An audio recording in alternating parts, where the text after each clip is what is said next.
բոլոր մեր սրբությունները, ինչ որ մենք ունենք, կարող դառնան QR կոդեր, ասենք, QR կոդով հեռախոսով խմբես նայես։ Այդտենց նոր տեխնոլոգիա կա, մարդ որ մահանում է, հիմա գերեզմանի քարի վրա չեն ծեծում նկարը, ասենք, այսինչան, այսինչ, հա,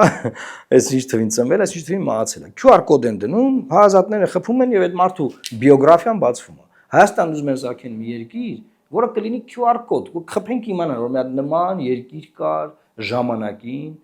42000 քառակուսի կիլոմետր հայկականություններ իրականացնում, այդ տարածքի վրա վերահսկողություններ իրականացնում, այդ տարածքի վրա հայերեն Մեսրոպ Մաշտոցի լեզվով ստեղծած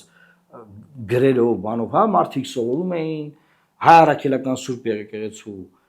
դոգմաներ այդ տարածքում, աղոթքներ էին հնչում հայերեն լեզվով, բայց կար տենց մի հատ բան կար, տենց մի հատ երկիր կար։